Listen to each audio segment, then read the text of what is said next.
What's up, beautiful sports to the bone family? What's up? What's up? A blessed morning to you guys. Welcome back to another video. Hope you guys are doing okay. It's a beautiful Tuesday morning and the CPL is back.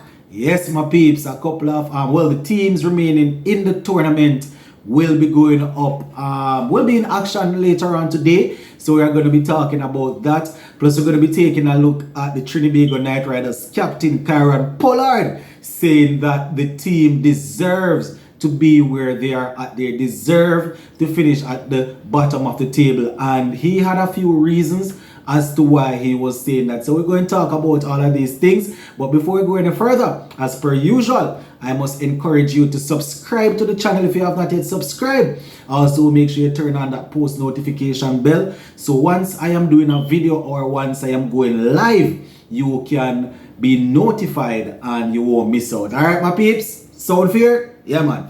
Let's get into it. So, yesterday I was taking a look at an article that was covering an interview that the Trinbago Knight Riders captain Kieran Pollard did. And he was basically laying it out, letting the people know that here there's no excuse for the for as it relates to why the team performed like that. Putting together such a good unit, they should have done better, as most persons would agree. And Pollard is basically going down into details and talking about some of the stuff. So when he was asked about the tournament and a whole, he was saying that in the tournament, the entire tournament was very, very bad. It was a dismal showing according to him. Said that all of what happened out there, they are to be blamed, and they had a good team together, and it's there's no reason why the team should have performed that poorly.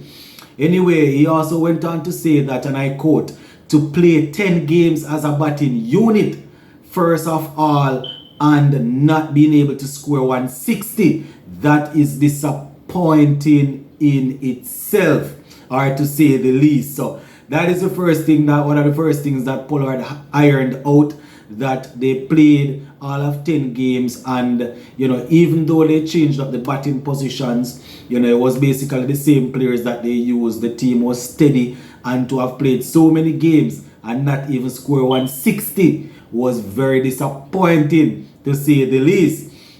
Now he also said that from a bowling perspective, having the teams on the back foot, because on more than one occasions they would have had teams on the back foot and giving it away, right? And they weren't able to go for the jugular or go for the kill, as they would say. So that is one of the things Pollard is also identifying, being able to get teams under pressure but not being able to close things out. He said that we deserve to be where we are at on the table. Once again, that is what Pollard is quoted as saying. We deserve to be where we are at on the table, based on how they would have played. He also went on to apologize to the TKR fans and the Trinidad fans back home. That is what he was saying. The interview was done shortly after they were eliminated. So according to him, he's apologizing to all of the Trinbago Knight Riders fans and all of the Trinidadians back at home supporting the team. I tell them, my peeps, sometimes when you put together quite a few players that you expect to really hit the ground running and dominate, it doesn't necessarily mean that is what you're going to get. Because as I said, with such a team with those names, one man might be saying, well, if I don't come off this, if I don't fire this day or today, this man will fire. If I go out there and I get out, this man will come and make the runs. And as they always say, too many rats never dig a good hole, and that is one of the things that happened there.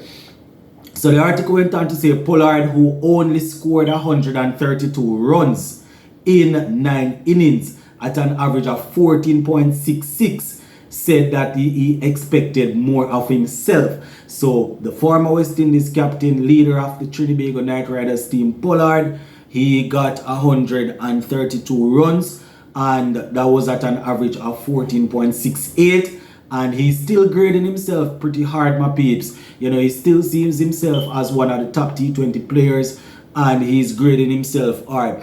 So this is what he had to say, and I quote, "Obviously, myself as a batsman did not do what was needed. But again, these things happen in cricket.